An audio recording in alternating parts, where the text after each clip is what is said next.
Student, welcome to my online classes. Myself Ashish Shrivastava और आज हम लोग बात करने वाले हैं क्लास 9 के डेमोक्रेसी चैप्टर के बारे में, ठीक ना। जिसका नाम है what is democracy, why democracy, civics का फर्स्ट चैप्टर है, ठीक है ना। इसमें हम लोगों ने अभी तक बात कर लिया था बहुत सारी चीज़ों के बारे में। डेमोक्रेसी क्या है, डेमोक्रेसी की कुछ स्टार्टिंग बारे में बात की थी कि फीचर्स क्या है, टाइप्स क्या हैं, ठीक है ना, उनके बारे में बात की थी। और डेमोक्रेसी के एक फीचर्स के बारे में भी हम लोगों ने बात कर ली थी, ठीक है ना। कौन सा फीचर था बच्चा? डेमोक्रेसी का पहला फीचर कमेंट सेक्शन में लिखिए जल्दी से आप लोग। डेमोक्रेसी का पहला feature, in a democracy the final decision making power rest with those elected by the people. Final decision making power किसके पास होगी? उनके पास जो लोगों द्वारा क्या होंगे, चुने जाएंगे। तो इसमें हम लोगों ने चाइना का, पाकिस्तान का और मैक्सिको के एग्जाम्पल्स भी देखे थे, ठीक है ना। चलिए, तो जब हम लोग मैक्सिको के एग्जाम्पल देख रहे थे तो हम लोग देखा था कि उसमें जो PRI पार्टी थी वो क्या कर रही थी, बहुत ज़्यादा फ्रॉड कर रही थी इलेक्शन में, ठीक है। बहुत ज़्यादा क्या कर रही थी बच्चा? फ्रॉड कर रही थी। तो हम लोग ने वहाँ से डेमोक्रेसी का सेकंड फीचर निकाला था कि सेकंड फीचर क्या होना चाहिए कि जो इलेक्शन होना चाहिए in a democracy must be based on a free and fair election. Democracy किस पे बेस्ड होनी चाहिए बच्चा? फ्री एंड फेयर इलेक्शन पे क्या होनी चाहिए? बेस्ड होनी चाहिए। Those currently in power have a fair chance of losing. जो पावर में हो उसके 100% चांसेस हो किसके? हारने के। तब वो कंट्री क्या कहलाएगी बच्चा? डेमोक्रेटिक कहलाएगी। हम लोग ने मैक्सिको में देखा PRI क्या कर रही थी बच्चा? PRI जो उसका सीधा नाम है इंस्टीट्यूशन ऑफ रिवोल्यूशनरी पार्टी, में क्या कर रही थी? माल प्रैक्टिसेस कर रही थी इलेक्शन में, ठीक है ना। जिसके थ्रू उसके कैंडिडेट को क्या कर रहे थे? जिताने की कोशिश कर रही थी, ठीक है ना। तो ऐसा नहीं होना चाहिए डेमोक्रेसी में। डेमोक्रेसी में जो इलेक्शन होना चाहिए कैसा होना चाहिए बच्चा? फ्री एंड फेयर इलेक्शन होने चाहिए डेमोक्रेसी में। तब जाके कोई कंट्री क्या कहलाएगी? आपकी डेमोक्रेटिक कंट्री कहलाएगी, ठीक है। आइए डेमोक्रेसी के थर्ड फीचर की बात करते हैं।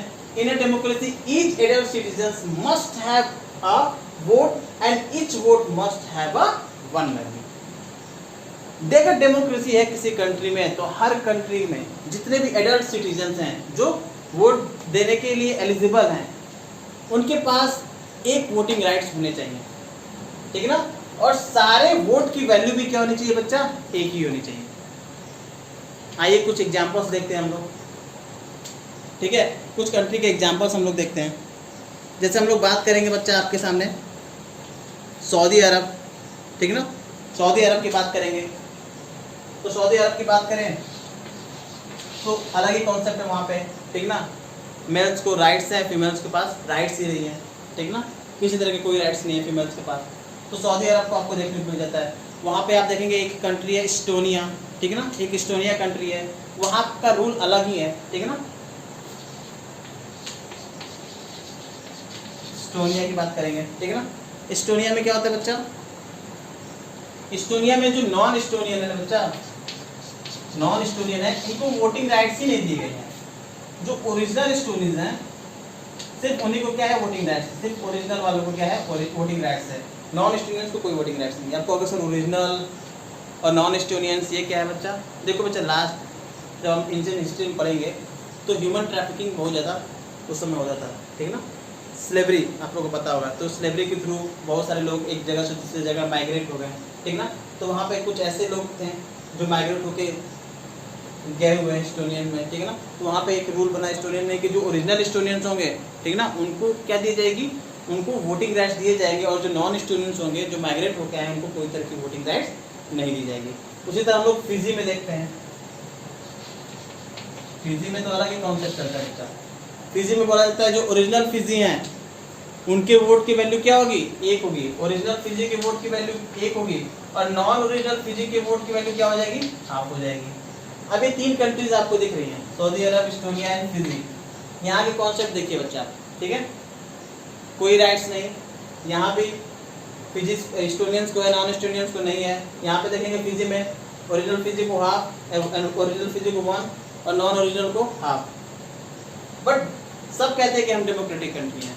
बट आइए हम डेमोक्रेसी की मीनिंग चेक करते हैं ना, फीचर्स चेक करते हैं। डेमोक्रेसी क्या कहता है कि सब एडल्ट सिटीजन्स के पास एक वोट होना चाहिए और सबके वोट की वैल्यू क्या होनी चाहिए? एक होनी चाहिए। तब वो डेमोक्रेटिक कंट्री कहलाएगी। इलेक्शन क्या होना चाहिए बच्चा? फ्री एंड फेयर होना चाहिए। डिसीजन कौन ले सकता है? वही ले सकता है जो लोगों द्वारा इलेक्ट किया जाए। फिजी में हम लोग क्या देख रहे हैं? फिजी में देख रहे हैं कि हाफ है और फिर 1 है। ओरिजिनल वाले के पास 1 और नॉन ओरिजिनल वाले के पास हाफ।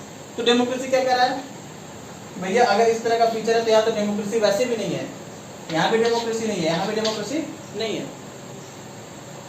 डेमोक्रेसी कहता है कि एवरी सिटीजन के पास क्या होना चाहिए, एक इक्वल वोट्स होना चाहिए और सब वोट्स की वैल्यू क्या होनी चाहिए, एक होनी चाहिए। अच्छा, इंडिया के कॉन्टेक्स्ट में इन तीनों चीज़ों को हम लोग देखते हैं, ठीक ना। इंडिया में जो फाइनल डिसीजन मेकिंग पावर है कौन करता है भैया, फाइनल डिसीजन मेकिंग पावर कौन करता है, हमारी पार्लियामेंट करती है, हमारे इलेक्टेड रिप्रेजेंटेटिव करते हैं, ठीक है। हमारे यहाँ बहुत सही है, चलो हमारे यहाँ होता है तो हमारे यहाँ डेमोक्रेसी है बच्चा। क्या हमारे इलेक्शन फ्री एंड फेयर होता है, हाँ बच्चा हमारे यहाँ इलेक्शन फ्री एंड फेयर होते हैं। हमारे पास इंडिविजुअल इलेक्शन कमीशन है, ठीक है ना, जो फ्रीली इलेक्शन कराता है, ठीक ना। प्लस हम लोग देखते हैं कि जो करंटली पावर में होता है हमारे यहाँ, नेक्स्ट इलेक्शन में क्या करता है, वो लूज कर देता है। तो हमारे पास डेमोक्रेसी के दो फीचर्स तो दिख रहे हैं। तीसरा फीचर्स, सर क्या सबके पास एक वोट है, हाँ बच्चा हमारे यहाँ सबके पास, जो अमीर है चाहे गरीब है, अगर वो 18 प्लस का है तो उसके पास क्या है, एक वोट है। उसकी वोट की वैल्यू क्या है, एक है। चाहे वो अमीर हो चाहे गरीब हो, चाहे अंबानी हो, उनके पास भी एक वोटिंग राइट्स है, उनके वोट की वैल्यू भी एक ही है। चाहे मैं हूँ, मेरे वोट की वैल्यू भी क्या है बच्चा, एक है। हम दोनों की वोट की वैल्यू क्या है, एक है। ऐसा नहीं कि अमीर हो तो ज़्यादा हो, गरीब हो तो दूसरा, ऐसा कुछ नहीं है। चाहे भारत के राष्ट्रपति हो, चाहे प्रधानमंत्री हो, चाहे मैं हूँ, सबके वोट की वैल्यू क्या है, एक है। यानी कि हम देख सकते हैं कि हमारी इंडियन कंट्री में डेमोक्रेसी का थर्ड फीचर भी क्या हो रहा है, एक्सेप्टेड हो रहा है, ठीक है ना। तो इन सब चीज़ों को ध्यान में रख के हम लोग फाइंड कर सकते हैं डेमोक्रेसी के रियल मीनिंग के बारे में बच्चा, ठीक है ना। आइए एक और फीचर है डेमोक्रेसी का, उसके बारे में हम लोग देख लेते हैं, उसके बाद हम लोग बात करेंगे आगे। बच्चा फोर्थ फीचर क्या कह रहा है, सुन लीजिए। फोर्थ फीचर क्या कह रहा है कि democratic government rule with limit set by the constitutional law. Constitutional law, जो डेमोक्रेटिक गवर्नमेंट होगी वो कैसे रूल करेगी बच्चा, वो कॉन्स्टिट्यूशनल लॉ के थ्रू ही क्या कर सकती है, रूल कर सकती है, ठीक है ना। एंड सिटीजन्स राइट्स, और सिटीजन्स राइट्स के अंडर ही क्या कर सकती है बच्चा, रूल कर सकती है। आइए एक एग्जांपल समझते हैं, तब आपको समझ में आएगा, ठीक है ना। जिम्बाब्वे की बात करते हैं हम लोग, इसकी बात करेंगे जिम्बाब्वे की। जिम्बाब्वे में एक पार्टी थी, ठीक है बच्चा। तो डेमोक्रेटिक गवर्नमेंट की बात कर रहे थे बच्चा, जो डेमोक्रेटिक गवर्नमेंट है, rule with limit set by the constitutional laws and the citizens rights. तो मैं बता रहा था एग्जांपल्स के बारे में देखेंगे। कौन सा एग्जांपल बच्चा, हम लोग देखेंगे एग्जांपल जिम्बाब्वे का। जिम्बाब्वे की बात करेंगे। जिम्बाब्वे जो बच्चा 1918 में क्या हुआ था, आज़ाद हुआ था, ठीक है ना। 1918 में जिम्बाब्वे क्या हुआ था, आज़ाद हुआ था। वहाँ एक पार्टी थी जानु पीएफ नाम की पार्टी थी, ठीक ना। रॉबर्ट मुगाबे जो था इसका हेड था। रॉबर्ट मुगाबे क्या था, हेड था, जिसने जिम्बाब्वे के फ्रीडम में क्या किया था, बहुत ही अच्छा पार्टिसिपेशन किया था, ठीक ना। और लोगों ने खुश होकर इसको क्या कर दिया, जिता दिया, इसको क्या कर दिया, प्रेसिडेंट बना दिया, राष्ट्रपति बना दिया, ठीक ना। अब ये रॉबर्ट मुगाबे महाशय जैसे ही राष्ट्रपति बने, ठीक ना, इन्होंने क्या किया, पावर में चेंजेस करना शुरू कर दिया। इनके एटीट्यूड क्या हो गए, चेंज हो गए, ठीक है ना।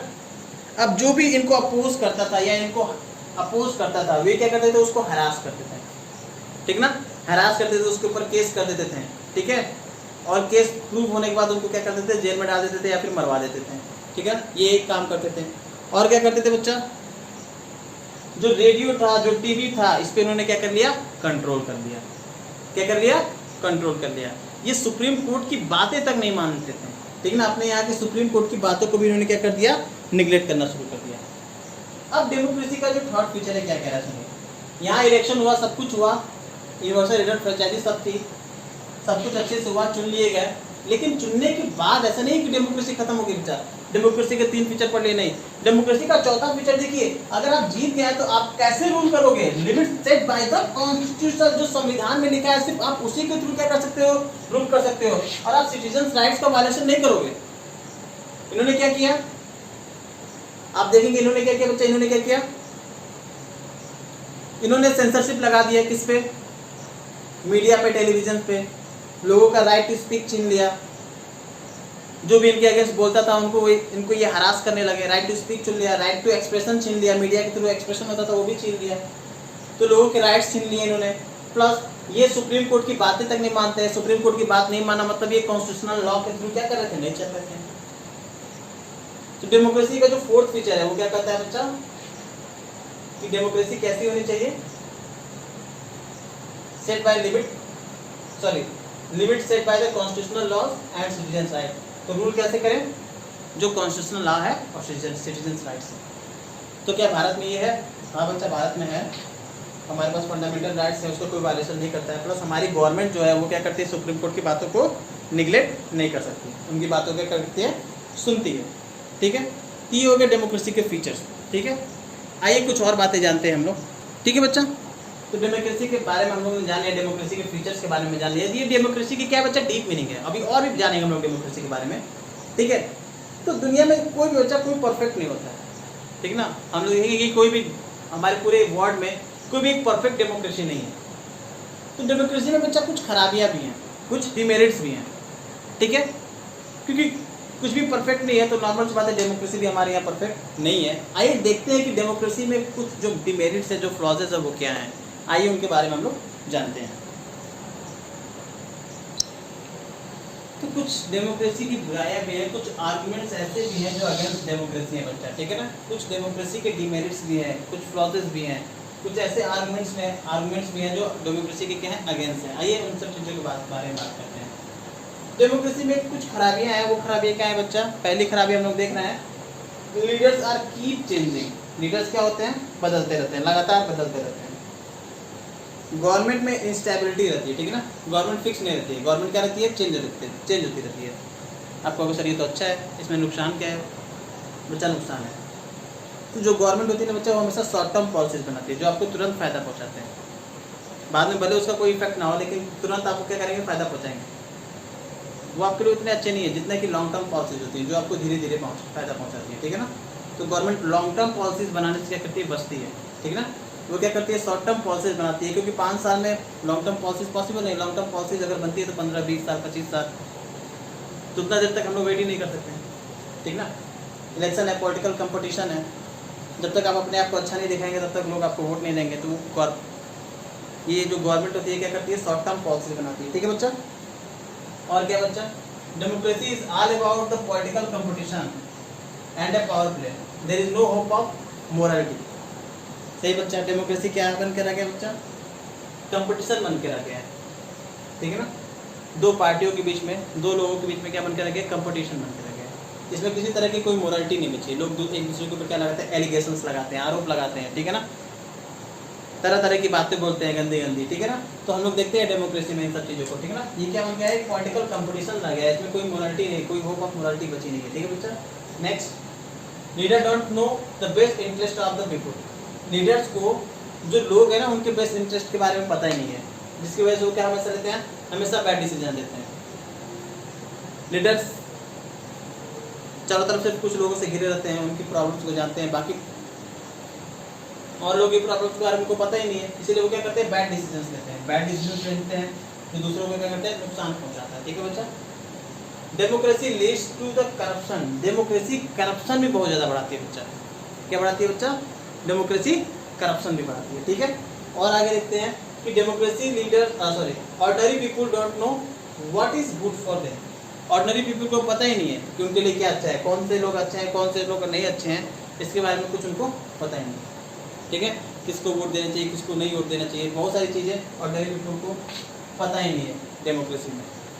ठीक है, ये डेमोक्रेसी की कुछ कमियां हैं बच्चे। ठीक है, तो इतनी कमियों के बाद भी अगर मैं कहूँ, फिर भी हम लोग डेमोक्रेसी अडॉप्ट करते हैं, तो दिमाग में क्वेश्चन आता होगा आप लोग के कि सर, मैं बता देता हूँ कौन सा क्वेश्चन, आपको तो नहीं आएगा। आपको अगर सर इतनी सारी कमियां हैं, इतने ज़्यादा फ्लॉजेस, इतने ज़्यादा ड्रॉबैक्स हैं, इतने सारे आर्गूमेंट्स अगेंस्ट डेमोक्रेसी हैं, तब भी आप कह रहे हैं डेमोक्रेसी क्या अच्छी है दूसरी फॉर्म से, दूसरी फॉर्म ऑफ गवर्नमेंट से क्या है, डेमोक्रेसी अच्छी है। कैसे? जब डेमोक्रेसी में इतनी खराबियां हैं तो हम डेमोक्रेसी क्यों अपनाएं, वाई डेमोक्रेसी?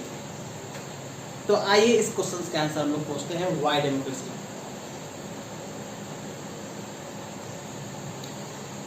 चलो बच्चा, बात करते हैं वाई डेमोक्रेसी। डेमोक्रेसी क्यों, इतने सारी कमियों के बाद भी हम लोग डेमोक्रेसी को क्यों अपनाते हैं? ठीक है, आइए देखते हैं। देखो बच्चा, जो डेमोक्रेसी है ना, it is a more accountable form of the government. ये सबसे ज्यादा accountable form of the government है। इसमें क्या है ना बच्चा, जो गवर्नमेंट है वो अकाउंटेबल होती है किसके, हमारे लिए।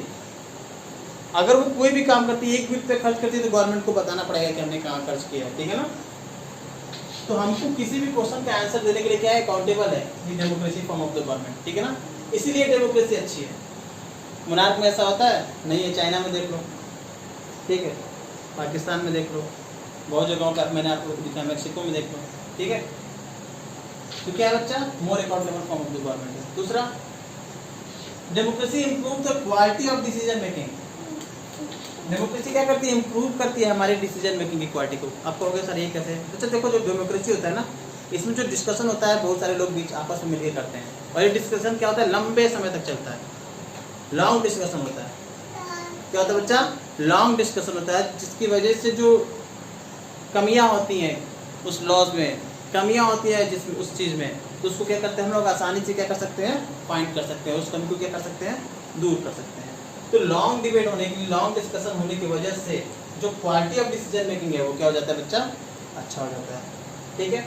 और बात करते हैं, provide a method to deal with the different conflicts. ये तरह तरह के कॉन्फ्लिक्ट्स डिफरेंस से हमको निपटने में क्या करता है, हेल्प करता है। जैसे हमारी सोसाइटी में है, डाइवर्सिटीज है, ठीक है ना, बहुत सारे रिलीजन्स और कास्ट के लोग हमारे यहाँ रहते हैं, ठीक है ना। तो हम लोग देखें कि उन दोनों में अगर कोई कॉन्फ्लिक्ट हो तो ऐसा ना हो कि कोई एक पार्टी किसी के ऊपर भारी पड़ जाए, उसको हरा दे, फिर दूसरे दिन पता चले दूसरी पार्टी भारी पड़ गई, फिर उसको हरा दी, तो ये एक वार चलता रहता है। तो डेमोक्रेसी हमें एक मेथड प्रोवाइड कराती है, ठीक ना, बीच का, कि दोनों में क्या रहे, सोसाइटी में क्या रहे, इक्वलिटी रहे, बनी रहे, सब कुछ समान बना रहा है, ठीक है ना। तो डेमोक्रेसी हमें एक मेथड प्रोवाइड करती है, डिफरेंट मेथड प्रोवाइड करती है कि डील विद डिफरेंट कॉन्फ्लिक्ट्स, कि सोसाइटी में क्या रहे, इक्वलिटी रहे। डेमोक्रेसी में कोई भी सुपीरियर नहीं होता है, कोई भी विनर नहीं होता है, सब लोग क्या होते हैं बच्चा, इक्वल होते हैं। कोई भी पार्टी विनर नहीं है, कोई भी आदमी विनर नहीं है, सब लोग क्या बच्चा, इक्वल है, ठीक है। Democracy enhance the dignity of the citizen, और डेमोक्रेसी क्या करती है, जो सिटीजन्स हैं उनकी डिग्निटी को इनहैंस करती है, ठीक है ना। आगे लास्ट देखेंगे, इस allow us to correct its own mistake. ये क्या करती है, अगर हम कुछ गलती करते हैं तो उन गलती को करेक्ट करने का हमें चांस देती है। गलती कैसा, वैसे जैसे इलेक्शन है, हमने किसी को इलेक्ट कर लिया जो हमारे लिए अच्छे काम नहीं कर रहा है, तो हो सकता है अगले इलेक्शन में हम क्या कर सकें, उसको वोट से फिर क्या कर सकें, रिमूव कर सकें। तो ये हमको अलाउ करती है कि अपने मिस्टेक को क्या कर सकें, रिमूव कर सकते हैं, अगले इलेक्शन में कर दें या फिर रिकॉल करा लें उनका, ठीक है। तो बहुत सारे तरीकों से अपने मिस्टेक को क्या कर सकते हैं, हम लोग इम्प्रूव कर सकते हैं, ठीक है। ये सब चीज़ों के थ्रू हम लोग देख लिया कि डेमोक्रेसी ही क्यों, क्योंकि डेमोक्रेसी में सारे बच्चे जो कुछ कमियां सब में होती हैं, लेकिन अच्छाइयाँ क्या है इसमें, ज़्यादा हैं। कमियां वो तो नॉर्मल बात है, वो सब जगह मिलेगा, मोनार्की में भी आप करप्शन है, सब जगह है, कहाँ नहीं है। तो इन सब चीज़ों को देखते हैं, ठीक है बच्चों। तो फाइनली आज इस लेक्चर में इतने ही रहने देते हैं, ठीक है ना। इस टॉपिक से थोड़ा सा चीज़ और बचा है, ब्रॉडर मीनिंग ऑफ डेमोक्रेसी, इसके बारे में हम लोग नेक्स्ट वीडियो में बात करेंगे, ठीक है बच्चा। Thank you for today, have a nice day.